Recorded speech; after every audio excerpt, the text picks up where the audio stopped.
الله أكبر الله أكبر كبيرا والحمد لله كثيرا وسبحان الله بكرة وأصيلا لا إله إلا الله وحده لا شريك له له الملك وله الحمد يحيي ويميت وهو على كل شيء قدير ولا حول ولا قوة إلا بالله العلي العظيم أستغفر الله العظيم أستغفر الله العظيم أستغفر الله العظيم إن الله غفور رحيم أعوذ بالله من الشيطان الرجيم بسم الله الرحمن الرحيم الحمد لله رب العالمين حمدا يوافي نعمه ويكافئ مزيده يا ربنا لك الحمد كما ينبغي لجلال وجهك الكريم وعظيم سلطانك سبحانك لا نحصي ثناء عليك كما أثنيت على نفسك فلك الحمد حتى ترضى اللهم صل وسلم على سيدنا محمد صلاة تنجينا بها من جميع الأهوال والآفات وتقضي لنا بها جميع الحاجات وتطهرنا بها من جميع السيئات وترفعنا بها عندك على الدرجات وتبلغنا بها أقصى الغايات من جميع الخيرات في الحياة وبعد الممات أصبحنا وأصبح الملك لله والحمد لله رب العالمين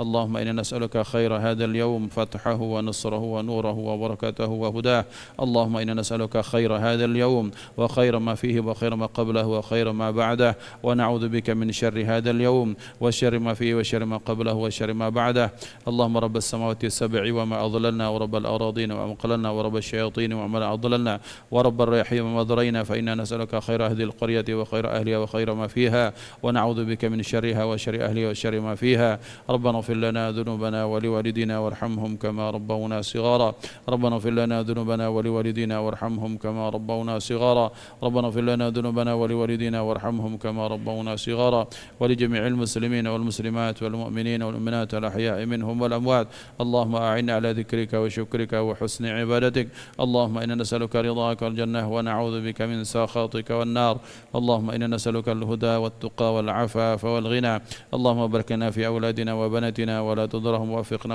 لطاعتك وارزقنا برهم بحق ربنا هب لنا من أزواجنا وذريتنا قرة أعين واجعل المتقين إماما ربنا آتنا في الدنيا حسنة في الآخرة حسنة وقنا عذاب النار وصلى الله على سيدنا محمد وعلى آله وصحبه وسلم الحمد لله رب العالمين سر الفاتحة أعوذ بالله من الشيطان الرجيم بسم الله الرحمن الرحيم الحمد لله رب العالمين الرحمن الرحيم مالك يوم الدين إياك نعبد وإياك نستعين اهدنا الصراط المستقيم صراط الذين أنعمت عليهم غير المغضوب عليهم ولا الضالين يا أرحم الراحمين يا أرحم الراحمين يا أرحم الراحمين فرج على المسلمين يا أرحم الراحمين يا أرحم الراحمين يا أرحم الراحمين فرج على المسلمين يا أرحم الراحمين يا أرحم الراحمين فرج على المسلمين والحمد لله رب العالمين تقبل الله منكم منا ومنكم تقبل يا كريم.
بسم الله الرحمن الرحيم. السلام عليكم ورحمة الله وبركاته.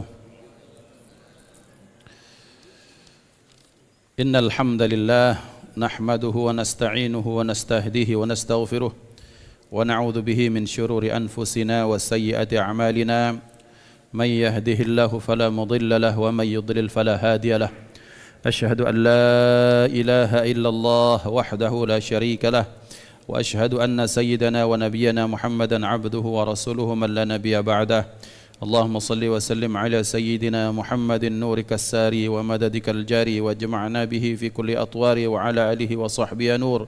اللهم رب اشرح لي صدري ويسر لي أمري واحلل عقدة من لساني يفقه قولي.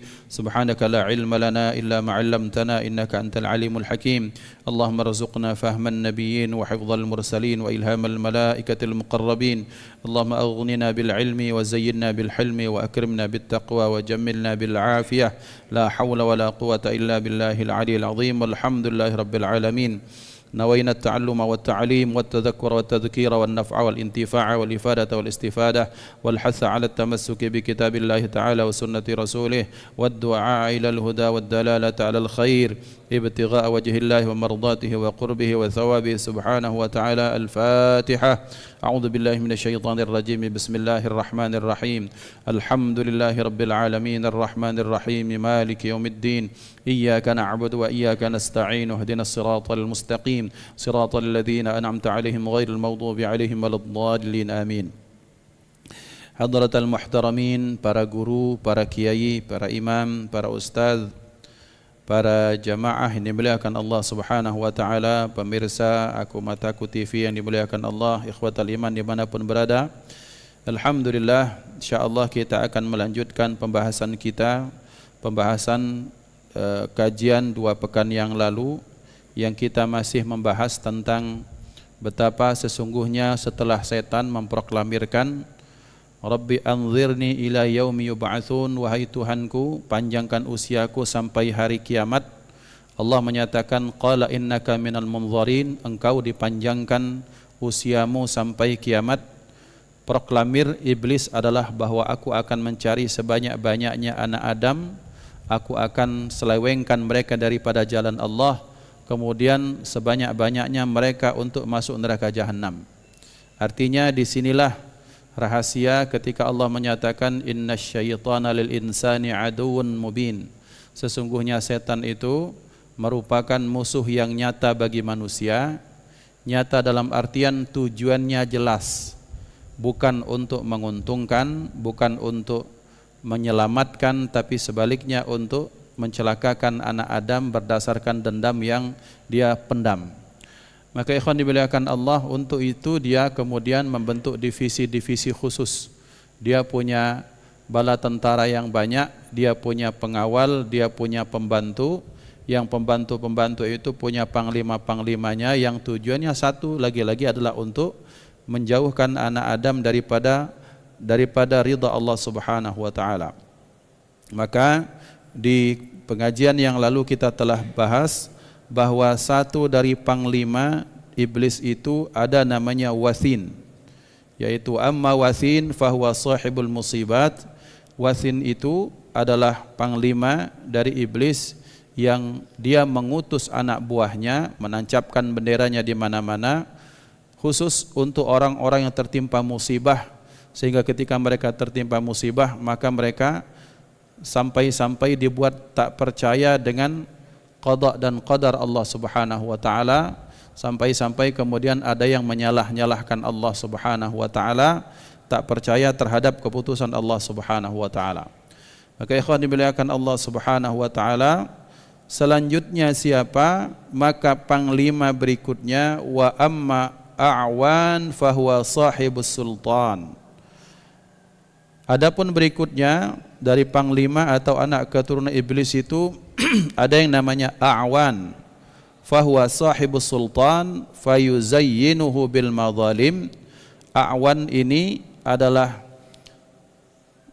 tangan kanannya iblis yang diutus untuk menggoda para sultan, para pemimpin, siapapun apapun istilahnya, mau presiden, mau perdana menteri, mau raja, mau amir, mau sumuwul malik, intinya orang yang ada pada pemerintahan yang mereka diamanahi Allah sebagai pemimpin, maka fayuzayyinuhu bil madzalim, maka dia berupaya menggoda para pemimpin ini dengan kezaliman-kezaliman.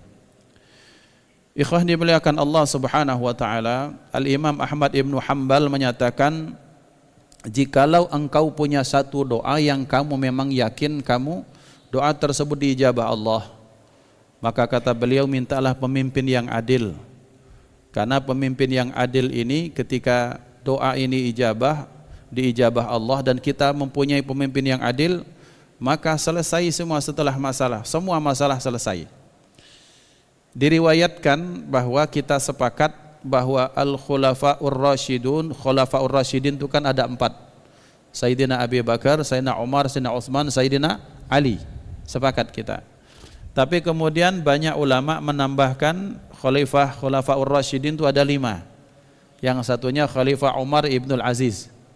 Yang Khalifah Umar bin Abdul Aziz ini dari pihak ibunya itu juga masih keturunan Sayyidina Umar bin Khattab radhiyallahu anhu.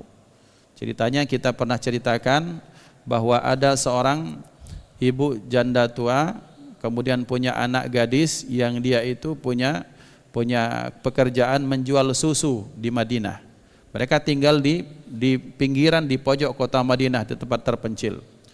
Kemudian Sayyidina Umar bin Khattab pada satu saat itu inspeksi, kemudian dia berkeliling, kemudian dia mendengar dialog antara sang ibu dan anak.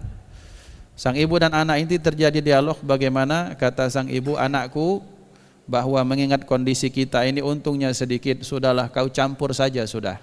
Susu onta atau susu domba kambing yang murni ini tambahkan saja sedikit air supaya timbangannya bertambah. Jadi harganya sebegitu tapi kemudian kita bisa memperbanyak sehingga untungnya banyak. Maka kata beliau, kata anaknya, enggak boleh bu, itu haram. Ya haram itulah sedikit saja, kita kan terpaksa. Bahasa-bahasa provokasi seperti itu. Kata ibunya, sudahlah aman sudah, enggak ada yang lihat. Katanya, ini aturan Islam seperti itu. Kemudian kalau kita ketahuan Sayyidina Umar bin Khattab Amirul Mukminin bisa bahaya.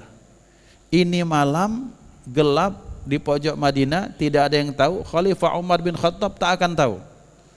Kemudian anaknya bertanya, fa ainallah? Sekarang Allah di mana bu kalau begitu?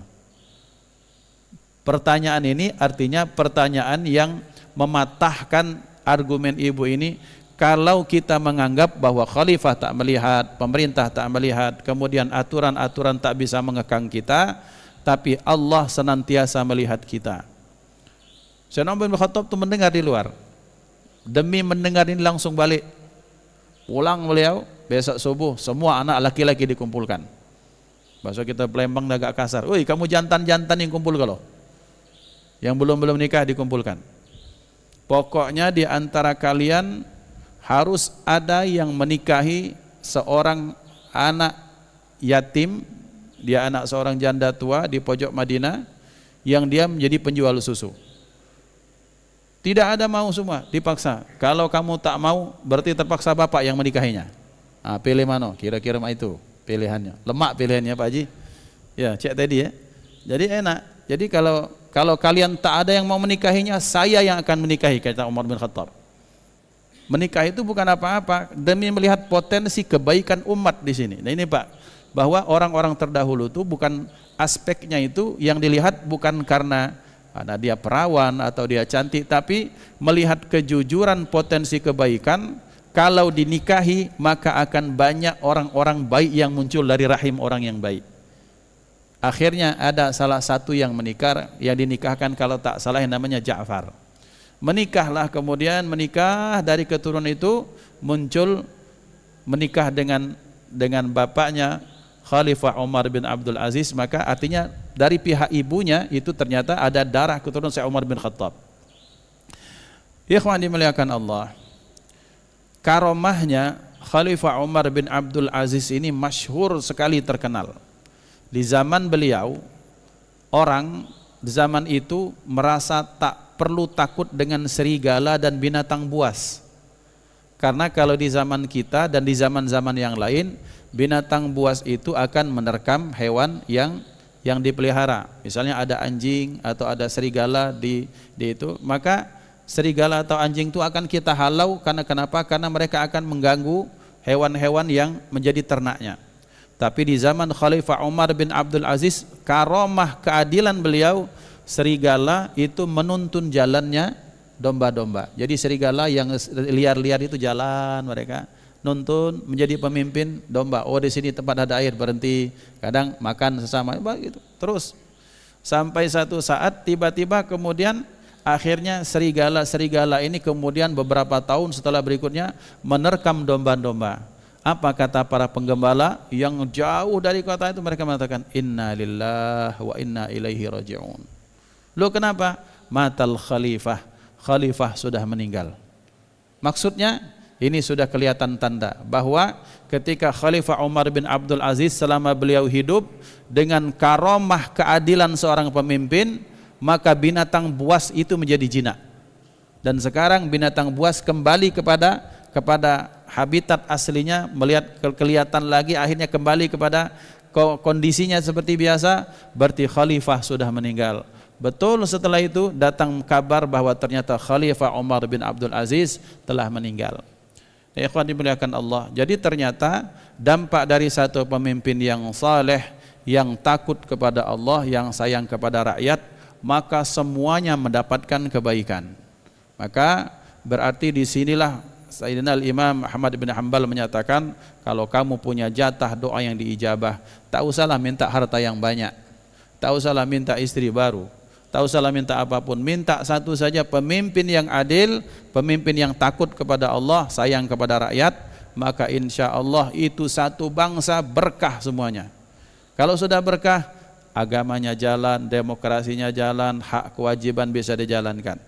Karena mengapa? Karena memang dalam 7 golongan yang kita sudah sering dibahas, bahwa orang yang mendapatkan pertolongan Allah di mana hari kita sudah tak mendapatkan naungan. Masjid Baitur Rahman ini hancur sudah, bumi ini hancur, semuanya hancur, hatta Ka'bah hancur, Makkah Madinah hancur.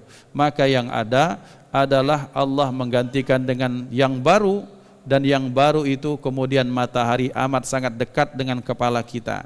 Kepanasan semuanya, ketakutan semuanya, khawatir semuanya. Ada yang tak panas, ada yang tak takut, ada yang tak khawatir. Siapa golongan itu? Ada 7, dan yang pertama imamun adil. Imamun adil. Maka kembali kepada rumusan dasar bahwa karena iblis beserta bala tentaranya paling tak senang kalau umat Rasulullah ini berjaya, maka golongan pertama yang mereka paling incar itu siapa? Imam, para sultan, para stakeholder, para pemegang kebijakan-kebijakan. Maka mereka berupaya menjadikan yang zalim itu menjadi sesuatu yang biasa. Mungkin atas nama apapun ya. Ya, setan, iblis, seperti kami pernah sampaikan, bahwa karena memang pekerjaannya seperti itu, maka propagandanya kan halus. Kamu ini kan atas nama negara, enggak apa-apalah hilangkan nyawa, kira-kira seperti itu. Kamu ini kan atas nama keselamatan orang banyak, enggak apa-apa korbankan sedikit. Itu kan propaganda-propaganda yang dipakai oleh bala tentara setan untuk menghalalkan bagi sebagian pihak, untuk menghalalkan apapun yang mereka lakukan atas nama kemakmuran rakyat atau apapun. Padahal ikhwan dimuliakan Allah Subhanahu wa taala, untuk memakmurkan rakyat sebagaimana kita lihat para khalifah terdahulu, mereka akhirnya tak pernah menzalimi orang lain.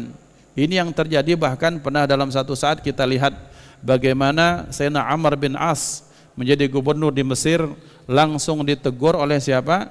Ditegur oleh Sayyidina Umar bin Khattab dengan mengirimkan 1 tulang onta, diberikan garis lurus, itu kode keras. Wahai Amr bin As, ente akan menjadi tulang juga, dan ini adalah goresan pedang. Jalan yang lurus, kalau kamu bengkok, pedang Umar yang akan datang memenggal kepalamu. Pucat. Yang satu cuma dikirim tulang onta, dikasih sayatan pedang, dikirim ke Mesir, langsung berhenti saat itu juga. Maka ikhwan dimuliakan Allah Subhanahu wa taala, maka rombongan A'wan ini dia diutus untuk apa? Untuk menggoda siapapun yang punya tampuk pimpinan untuk ya itu tadi, menghalalkan segala cara, menumpahkan darah, apapun bahasanya itu, sehingga terjadi kezaliman. Maka berarti intinya adalah memang iblis beserta bala tentaranya memang punya lapisan dimanapun, punya lapisan dimanapun. Artinya divisinya banyak sekali, termasuk divisi yang penting untuk menggoda para sahibus sultan, orang-orang yang berada di tampuk pimpinan. Kemudian selanjutnya wa amma hafaf fahuwa sahibus syarab ail musakkirat. Adapun yang berikutnya adalah divisi khusus untuk membuat orang kecanduan narkoba, untuk orang mabuk-mabukan. Bapak-bapak, baru kemarin kami diskusi dengan teman, diskusi kecil, saya gambarkan bahwa kondisi yang membuat, salah satunya membuat Indonesia tak maju ini adalah karena mabuk-mabukan tersebut. Saudara-saudara kita di Papua itu salah satunya yang membuat KDRT paling tinggi itu ya karena memang budaya minum yang sangat tinggi. Di sana ada 7 suku di Timika yang kami tahu. Ada 1 suku yang paling anti dengan perang. Kalau 6 suku lain itu biasalah perang adat, baku hantam, kemudian ya namanya adat ya, mereka suku perang itu, seperti itu budayanya. Ada 1 suku namanya suku Kamoro. Suku Kamoro itu tinggal di pesisir pantai, mereka nelayan. Paling ramah berinteraksi dan paling cepat untuk maju potensinya karena mereka berinteraksi sosial dengan para pendatang. Dan paling lembut, artinya mereka suka bergaul, kemudian seperti itu. Suku yang paling tak suka perang nih suku Kamoro. Tapi kalau sudah megang botol ya sudah sama aja dengan yang lain. Ya artinya apa? Artinya ikhwan dimuliakan Allah, betul al-khamru ummul khaba'is, bahwa khamar itu jangan hanya kemudian diartikan bahwa minuman keras, tidak. Segala sesuatu yang menghilangkan potensi akal, maka itu namanya khamar. Musakkirat, segala sesuatu yang memabukkan. Maka orang kalau sudah mabuk hilang harga diri. Kalau sudah mabuk maka kemanusiaan manusia itu hilang. Sebagaimana orang cerita bahwa katanya kalau di negara-negara Eropa humanismenya tinggi, kemanusiaannya tinggi. Gentle laki-laki kalau di barat tuh gentle. Masuk misalnya swalayan, kita tak kenal dengan perempuan. Yang laki-laki bukakan toko silakan. Ladies first itu betul. Itu kalau hari apa? Hari Senin sampai hari Jumat. Kalau sudah malam Sabtu, malam Minggu, malam Senin itu sudah berubah semua. Sudah bukan manusia lagi. Kalau sudah karena minum, karena mabuk. Maka mengapa setan sengaja membuat divisi khusus seperti ini, dan kita lihat dampaknya betul Pak. Gara-gara satu narkoba di satu rumah yang kena, satu rumah Pak bercerai, anak jadi yatim, kemudian banyak hutang, kemudian segala macam. Ikhwan dimuliakan Allah. Maka ikhwan dimuliakan Allah, mudah-mudahan Allah Subhanahu wa taala selamatkan diri kita, keluarga dan bangsa kita ini dari penyakit ini. Amin Allahumma amin. Karena memang ini potensi yang sangat merusak sekali. Bayangkan betapa ada orang yang jujur, orang yang baik, kemudian orang yang apa, kemudian segala potensi positifnya hilang gara-gara dia kecanduan narkoba. Betapa masa depan anak yang dia pintar, baik, anaknya solehah, tapi gara-gara ada satu yang kecanduan orang tuanya, bercerai, anak jadi korban segala macam, banyak hutang, kemudian anak terlunta-lunta. Ini yang terjadi ya ikhwan. Maka musakkirat itu merupakan pintu setan untuk menghancurkan manusia. Dan kalau sudah seperti itu, mana ada uang yang barokah kalau dapat dari hasil yang diharamkan Allah SWT ini. Dan kita lihat Indonesia ini sudah dijelaskan dulu tahun 2004, kami masih ingat 2004 Profesor Mahfud MD sudah menjelaskan Indonesia ini memang transaksinya bukan di darat, bahkan terjadi di perbatasan samudra. Orang-orang sindikat itu masuk dari mana, dari Aceh, dari mana, mereka memang untuk menyebarkan. Indonesia ini pintu yang paling enak katanya untuk menyebarkan barang haram ini. Maka kita sangat miris ikhwan yang dimuliakan Allah, zaman kami kecil mungkin maaf ya, ini aib ketika diceritakan orang paling mabuk itu hanya gara-gara apa, di dusun Kalau kita lihat orang-orang yang nge-fly itu cuma di kota, sekarang di dusun bahkan lebih parah dibandingkan dengan di kota. Di Palembang ini jarang orang. Kalau sudah masuk dusun Pak, satu tarup basuh kami, tarup Pak Haji. Tarup itu apa? Panggung, satu panggung, 20 orang tuh ajab-ajab seperti itu. Ini ada yang sudah jadi bapak orang Pak. Ada yang sudah punya anak. Ada yang sudah, bahkan ya Allah kasihan sekali. Apa kalau sudah malu, sudah nggak ada rasa malu lagi kalau sudah seperti itu. Maka ikhwan dimuliakan Allah, mudah-mudahan sekali lagi Allah selamatkan kita semua, generasi kita, bangsa kita dari penyakit ini. Karena memang ternyata pelakunya banyak, karena memang digoda oleh rombongan hafaf ini. Ya, itu. Kemudian selanjutnya, wa amma laqus fahuwa sahibul majuz, ataupun waqila anna laqis wa walhan sahibat taharah was salah. Ada yang lain namanya laqus. Laqus itu ada yang menyatakan dia yang menyerang orang supaya menyembah api. Nah, orang kan akan bingung, kita nih Ustaz tidak mungkin nyembah api, Islam kami ini nyembah api tidak mungkin. Bapak-bapak, api itu bukan sekedar api majusi, bukan.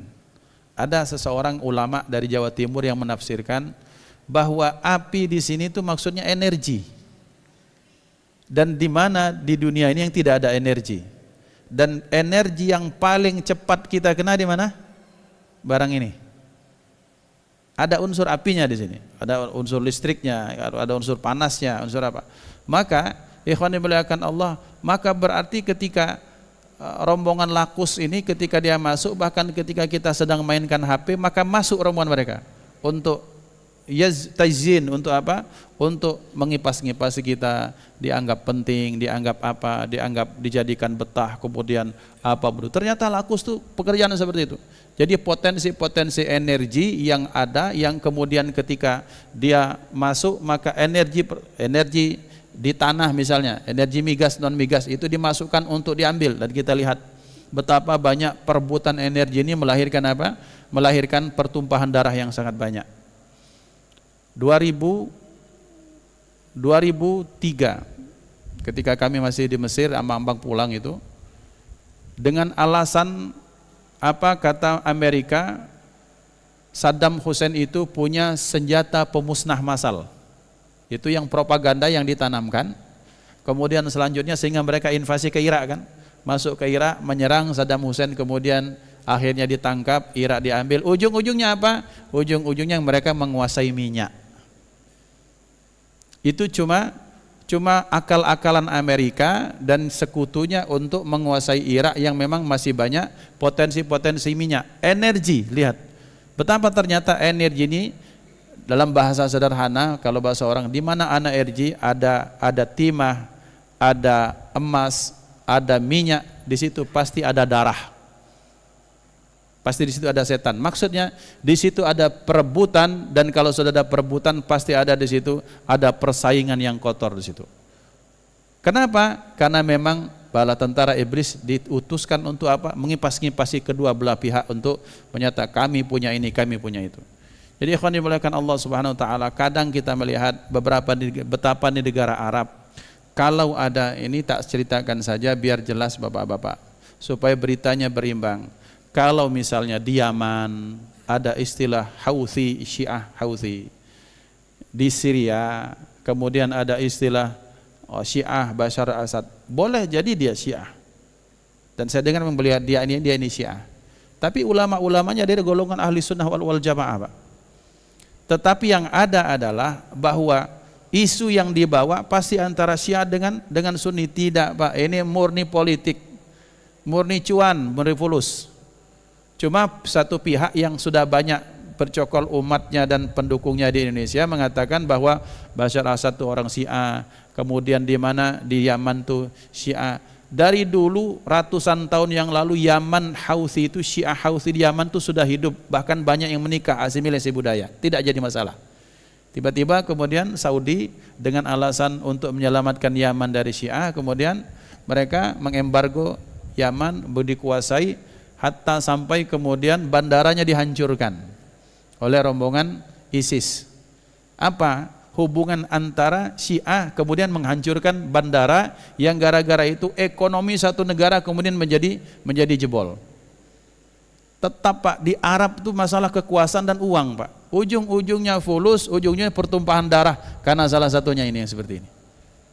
Jadi kalau maksud saya melihat berita itu berimbang. Jangan hanya masalah ego agama. Kita kesampingkan Palestina dengan Israel ya. Kita kesampingkan masalah ini.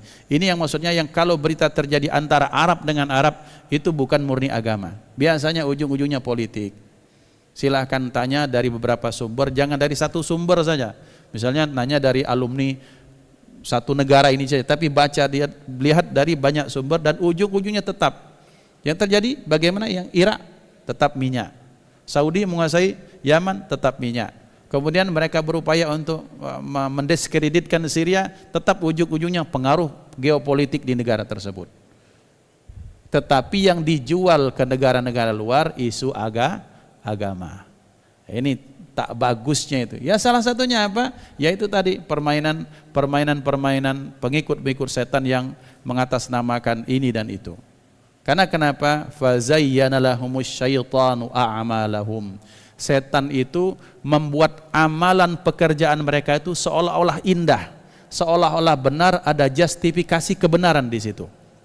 Maka berarti ini kajian ini pecah-pecah kajian tapi sebenarnya masuk ke merambah kepada hal yang sangat banyak, bahwa ternyata memang ujung-ujungnya tetap bahwa setan, iblis tak akan pernah ridha manusia kita ini menjadi orang yang baik dan benar. Wal iyadu billah. Selanjutnya, wa amma Murrah sahibul mazamir fayuzayyinu fihi man yanfukhu fihil mizmar bikasril mim. Adapun selanjutnya ada juga yang mengipas-ngipasi, menggoda-goda manusia pada aspek atas nama seni. Jadi katanya art is art. Nah ini sudah diceritakan oleh Ustadz Dery Sulaiman banyak, bahwa katanya kalau seni adalah seni itu kan tipu-tipu daya.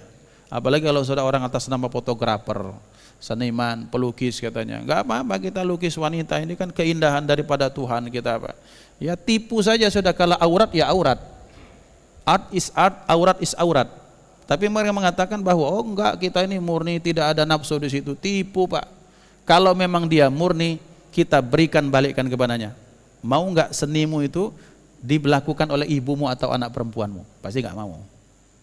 Itu saja sudah, normalnya seperti itu. Mana seni murnimu itu mana? Anak perempuanmu yang kamu sudah didik bertahun-tahun, coba sekarang diatkan oleh orang lain, dibikin seni sama orang lain. Kalau enggak kau akan ngasah parang, maksud gitu.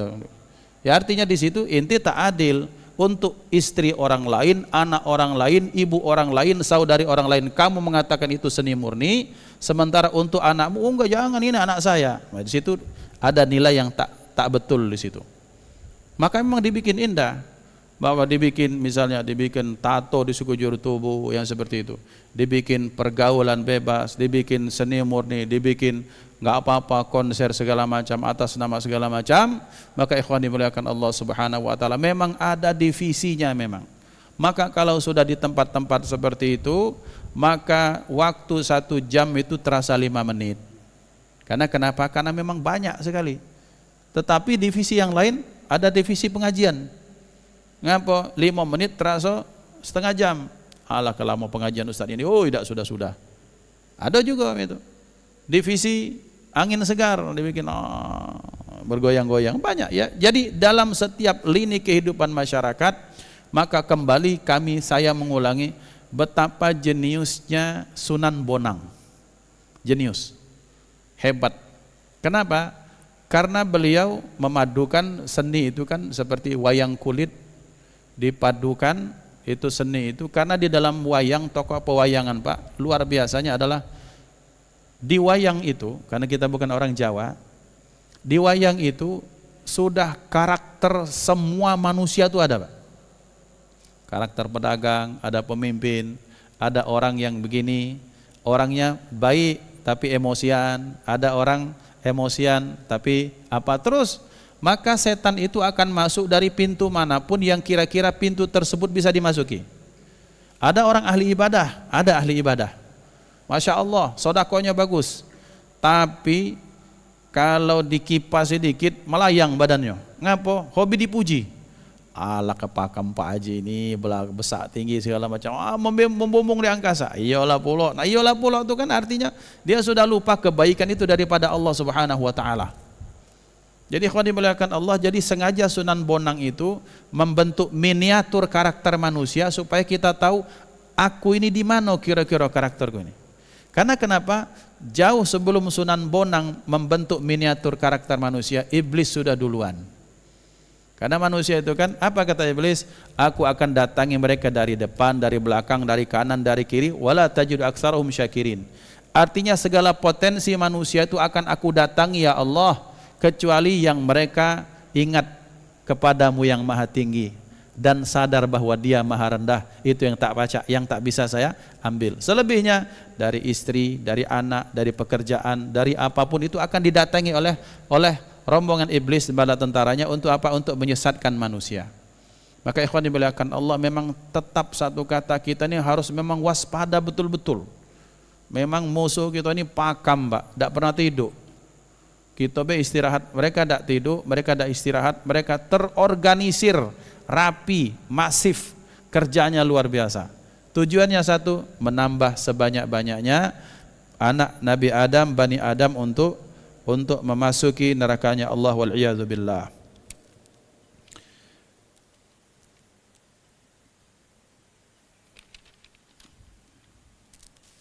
Kemudian selanjutnya divisi berikutnya, wa ammal masud.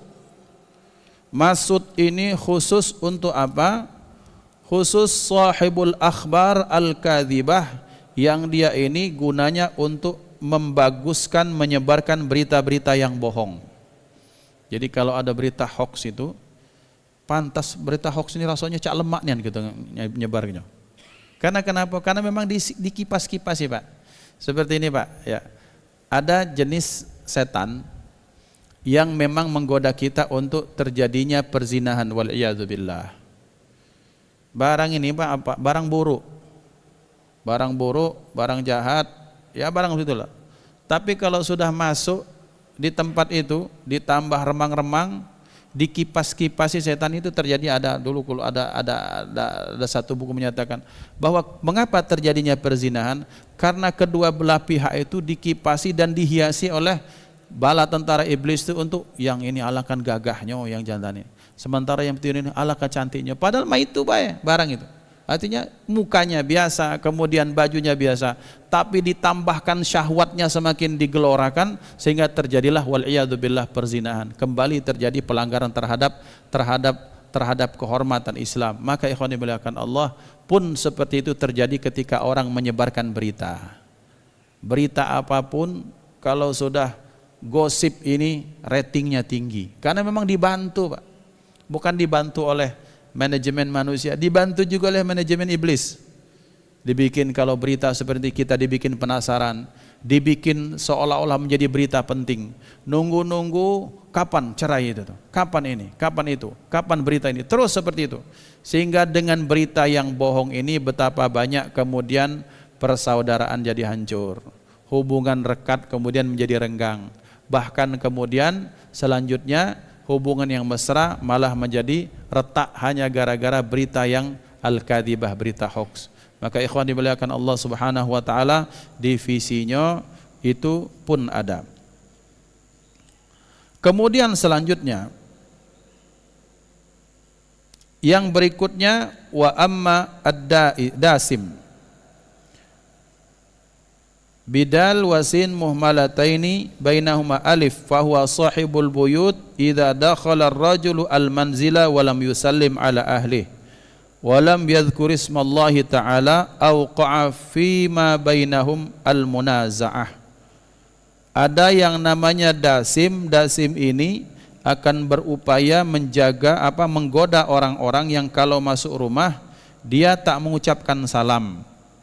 Masuk rumah tak mengucapkan salam, kemudian tak berzikir kepada Allah, sehingga dengan sebab itu muncul perselisihan di dalam rumah, kemudian muncullah perceraian, khulu dan sebagainya. Jadi ikhwan dimuliakan Allah, dasim ada jenis berikutnya yang bernama dasim. Dasim ini adalah divisi jin atau setan yang ditugaskan untuk menggoda manusia. Kalau masuk rumah tidak usah salam, tidak usah zikir kepada Allah. Kemudian kalau sudah masuk rumah tak ingat sedikit pun kepada Allah, sehingga kalau sudah seperti itu, bahasa sederhananya rumah itu panas. Kalau sudah rumah itu panas, maka yang kecil pun jadi besar. Kalau sudah yang kecil pun jadi besar, akhirnya kalau sudah seperti itu terjadi pertengkaran. Bapak-bapak, betapa banyak terjadi, ini pun ada teman kami yang sering meruqyah, kalau sudah kena jenis dasim ini Pak, maka sang istri itu benci minta ampun kepada suaminya. Kemudian yang suami panas lidahnya tuh pengen ngucap satu kata apa? Kata cerai. Dibikin ringan tangannya itu apa? Untuk memukul istri. Itu jenis dasim. Artinya ini yang terjadi dan banyak terjadi bapak-bapak, kadang tidak masuk akal hanya gara-gara bikin kopi terlalu pahit atau kurang gula, atau ketika istri masak ternyata kurang asin, atau terlalu pedas, atau istri kehilangan apa? Kehilangan jilbab, yang dimarah anak-anak, yang dimarah suami, bertengkar hebat. Bapak-bapak ini, Ustadz mengada-ngada, bapak-bapak belum tahu. Nanti tanya kepada ustadz-ustadz yang sering meruqyah. Jangankan untuk hal yang ini besar baginya, bahkan bangun tidur ngelihat kamu nih siapa, langsung bertengkar Pak. Istri sendiri itu dibilang kamu siapa kalau sudah orang sudah kena yang dasim seperti ini. Jadi rumah itu terasa panas. Diawali dari apa? Diawali dari masuk dan keluar rumah tak berzikir kepada Allah, tak mengucapkan salam.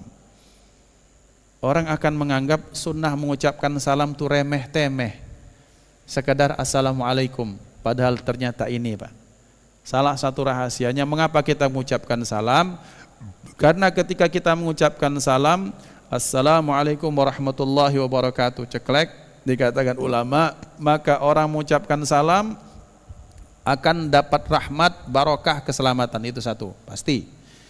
Yang kedua, dikatakan Sayyidul Habib Umar bin Salim bin Hafidh, silakan diamalkan karena beliau ijazahkan secara umum, in sahatil ijazah. Maka barang siapa yang masuk rumah, dia baca ayatul kursi sekali, kemudian dia baca suratul ikhlas 3 kali. Assalamualaikum, waalaikumsalam, sudah, salam, baca Allahu la ilaha illallah hayyul qayyum. Tidak usah jelas, tidak usah keras, kita baca zikir lirih seperti itu. Kemudian kita baca suratul ikhlas 3 kali, maka kata beliau akan ditimbulkan, dimasukkan hati di semua orang di rumah tersebut saling sayang menyayangi, dijadikan keluarga yang sakinah. Kemudian dalam satu amalan dalam kitab Tanqihul Qaul dinyatakan barang siapa yang masuk rumah mendawamkan baca kalimat la ilaha illallah, dia dawamkan walaupun cuma sekali, tapi terus dawam, itu akan menghilangkan kefakiran. Garis bawahnya adalah, benang merahnya adalah bahwa siapapun kalau masuk rumah yang di situ ada zikir kepada Allah, maka energi negatif akan keluar. Intinya di situ. Dan dasim tak mau itu terjadi. Intinya di situ. Ketika orang sudah masuk rumah, masuk nyelonong be, maka disitulah dia akan semakin berperan, rumah itu semakin hangat, semakin panas, kondisi semakin tak kondusif, ujung-ujungnya suami curiga sama istri, istri curiga sama suami, kemudian anak-anak rawan sekali bertengkar. Karena kenapa? Karena tak ada nilai zikir kepada Allah Subhanahu wa taala di situ. Pekerjaan siapa? Pekerjaan dasim beserta anak buahnya. Jadi ikhwan dimuliakan Allah, berarti tetap ternyata kembali ujung-ujungnya ala bidzikrillah tatmainnul qulub, bahwa zikir kepada Allah hati menjadi tenang. Dengar zikir kepada Allah, maka kita akan mendapatkan benteng daripada Allah Subhanahu wa taala. Maka ternyata ikhwan, kalau kita sadari ada perkara-perkara yang menurut kita remeh, kecil, tak ada manfaat, manfaatnya besar. Mengucapkan salam itu ternyata besar itu manfaatnya. Salah satunya mengusir, mengeluarkan dasim daripada potensi rumah kita. Maka berarti ini yang perlu kita perhatikan. Karena kenapa? Karena kalau sudah terjadi seperti itu, yang kami pernah sampaikan, bahwa nanti rombongan dasim ini yang salah satunya jadi pemenang di antara sayembara iblis. Karena salah satu yang mendapatkan penghargaan daripada iblis adalah mereka yang mampu memecah belah silaturahim di antara umat manusia. Dulur dengan dulur pecah, suami dengan istri pisah, kemudian teman dengan teman bisnis pisah. Itu senang sekali iblis beserta bala tentaranya. Karena kenapa? Karena umat Islam, manusia tidak akan pernah bisa besar kecuali dengan bersatu, dan bersatu itu tidak diinginkan oleh setan beserta bala tentaranya. Maka ikhwan dimuliakan Allah Subhanahu wa taala, selanjutnya ada yang namanya walhan. Walhan ini yang terakhir, dia masuk divisi wudu dan salat. Walhan ini masuk divisi wudu dan salat. Itu sudah sering kita jelaskan. Walhan ini kita nih sudah wudu selesai, sudah basuh kaki. Aku tadi sudah basuh tangan belum kah? Tadi saya sudah niat atau belum? Atau sudah rakaat ketiga, ini rakaat ketiga atau rakaat kedua ini? Itu walhan. Maka ikhwan dimuliakan Allah, maka berarti wajar kalau ada sebagian orang sebelum sholat mereka baca apa?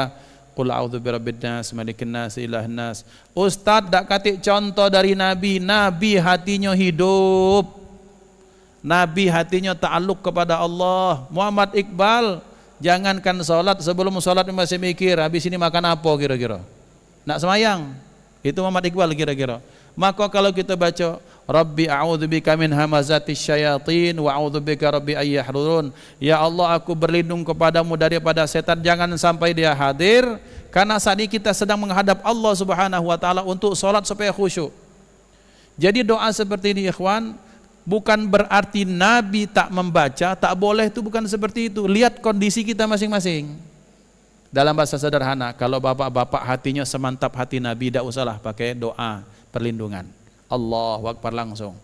Kami yakin bapak-bapak khusyuk semua, minal khasyiin. Tapi kadang kan kalau jadi imam ini rakaat keberapa, ayat apa segala macam, banyak dipikir kira-kira seperti itu. Nah, untuk menghilangkan kegalauan seperti itu, kita minta doa, ya Allah tolong jauhkan setan, jangan sampai mengganggu salat kami. Maka para ulama menyatakan orang kalau hatinya kuat, mantap, tak disunnahkan membaca usolli, pakai nawaitu usolli itu. Tapi kata Imam Syafi'i, kalau ternyata orangnya itu masih ada keraguan, maka sangat disarankan supaya apa? Karena ucapan yang di mulut akan membantu kemantapan hati. Jadi kondisional. Kalau jamaah Baitur Rahman, masya Allah, minal khasyiin, insya Allah, tak usah lagi lah pakai nawaitu usolli. Tapi kira-kira kalau masih Allahu Akbar, terkenang ini, alakan lemaknya makan ini, berarti kita Rabbi a'udzubika min hamazatis syayatin, minta dijauhkan daripada setan. Karena kenapa? Walhan muncul ketika kita pulau. Maka dalam salah satu riwayat, sesungguhnya setan itu menempelkan moncongnya itu ke dada anak Adam, ke dada umat Nabi Muhammad. Maksudnya bagaimana?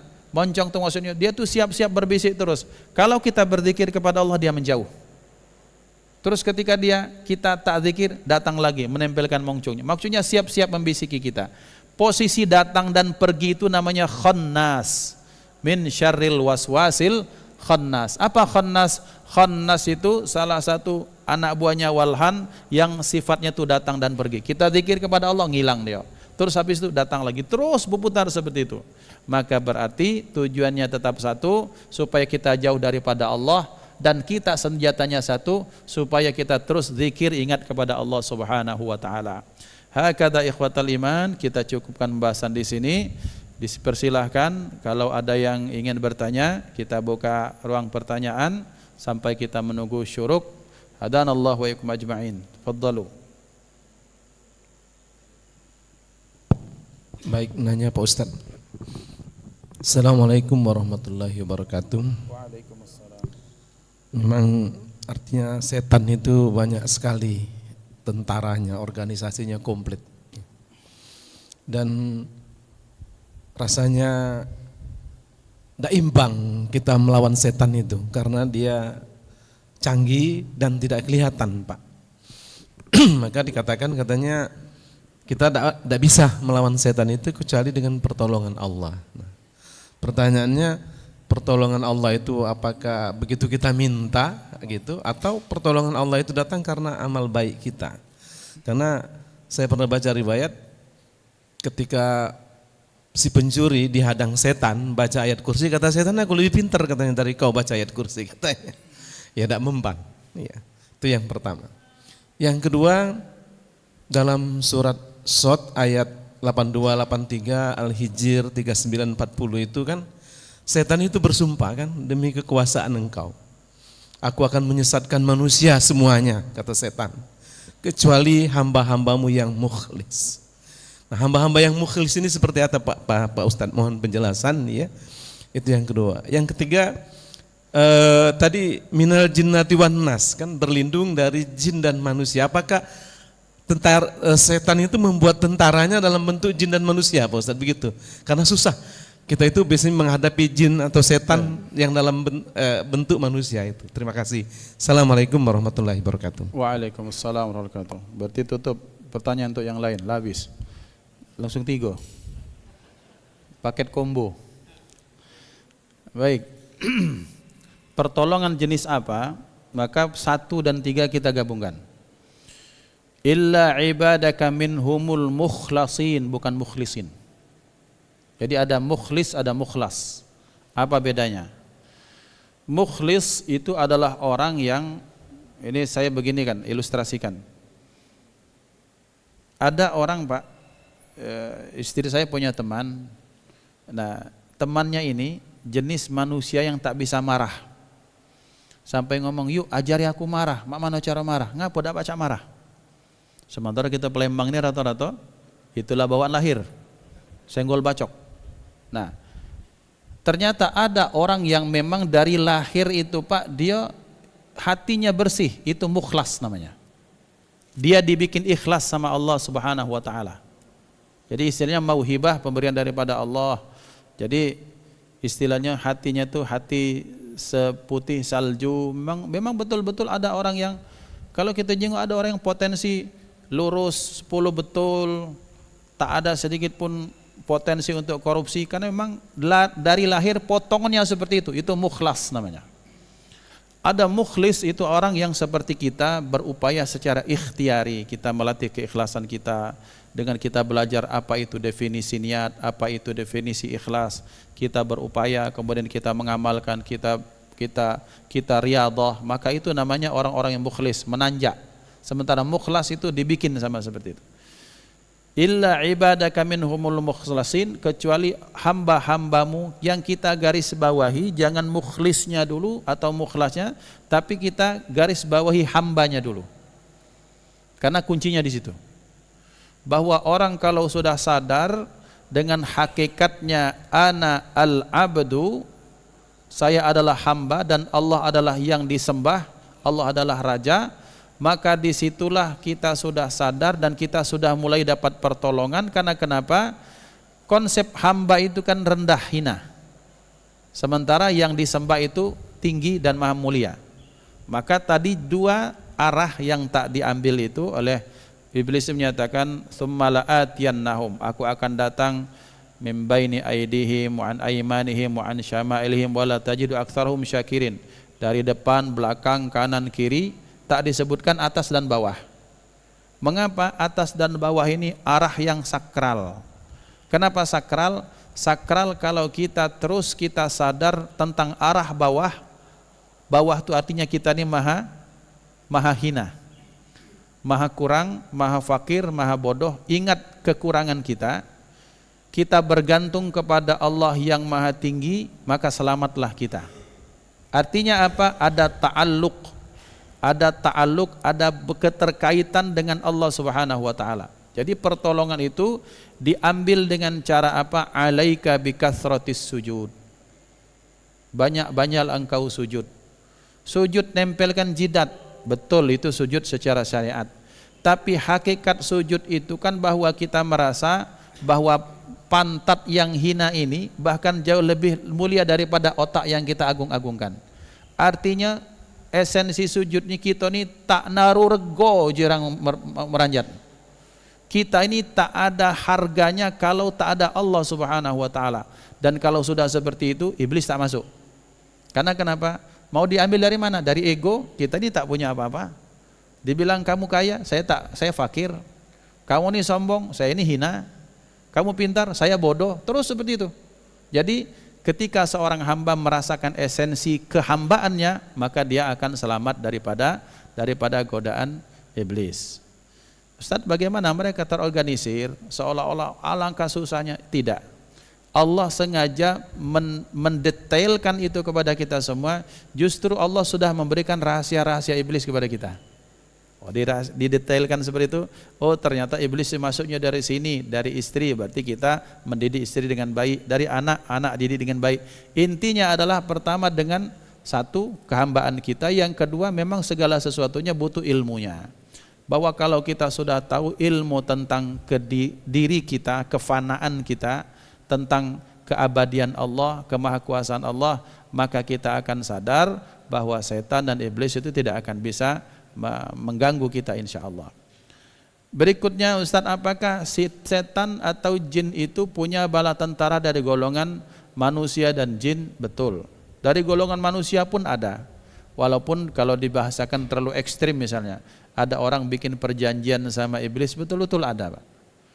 Yang paling pasti ya para dukun, para kahin itu betul. Tapi betul-betul ada orang yang bikin persekongkolan rahasia, terus ini organisasi rahasia seperti itu, memang ada. Tapi tak banyak. Yang banyak adalah bahwa iblis atau setan memasukkan ajarannya dalam membentuk karakter. Dan karakter ini yang bahaya. Orang kalau sudah tak perlu perjanjian dengan iblis, dengan setan, tapi kalau sudah karakternya itu sudah melampaui batas, tetap mudarat saja yang ditimbulkan sama dia. Jadi intinya apa? Intinya adalah bagaimana kita menyelamatkan diri dari minal jinnati wan nas. Karena setan itu seperti kita pernah bahas, satu betul-betul setan, iya. Yang kedua, setan itu artinya karakter. Maka yang masuk banyak kepada minal jinnati wan nas itu salah satunya karakter. Maka dikatakan dalam bahasa Arab, tasyaitanar rajulu, seseorang itu seperti setan kalau dia sudah melampaui batas karakter, ya. Adapun kemudian kalau ada pendapat menyatakan mereka ada manusia dan jin bikin perjanjian dengan iblis, apakah betul-betul ada? Betul ada, ya. Perjanjian dengan bahkan mentahbiskan saya anak buah Dajjal, itu memang betul-betul ada. Yang tujuannya untuk merusak umat Nabi Muhammad sallallahu alaihi wasallam. Kemudian ikhwan yang dimuliakan Allah, karakter-karakter illa ibadaka minhumul mukhlasin atau mukhlisin itu bagaimana? Maka karakter itu adalah orang-orang yang nilai tauhidnya bagus.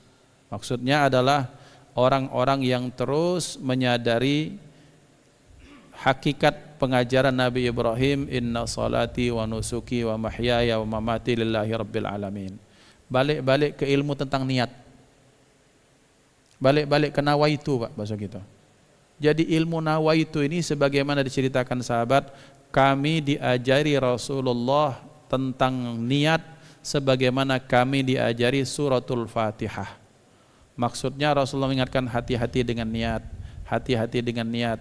Tanya hatimu, Allah ridha atau tidak. Kalau sudah seperti itu, maka potensi setan itu akan sangat susah untuk masuk. Ketika kita menikahkan anak, niat kita apa? Nyari duit, salah. Niatkan anak untuk ibadah, untuk apa? Maka setan tidak masuk. Niat kita nyarikan anak gawe, nyari duit, bukan. Carikan dia supaya dia mencari sesuatu yang halal. Maka di situ, maka ikhwan dimuliakan Allah, bab niat ini masuk dalam segala bidang.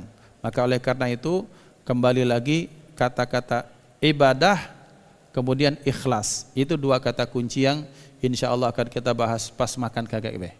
Jelaskannya karena ini KG sebagian sudah anak-anak salat isyraq. Kalau dijelaskan nanti saya zalimi orang yang sudah mau salat isyraq insya Allah. Usikum nafsi bi taqwallah, hadanallahu wa iyyakum ajma'in. Mudah-mudahan manfaat. Mari kita tutup dengan kafaratul majlis. Subhanallah wa bihamdihi, subhanakallahumma bihamdika, asyhadu an la ilaha illa anta astaghfiruka wa atubu ilaik. Assalamualaikum warahmatullahi wabarakatuh.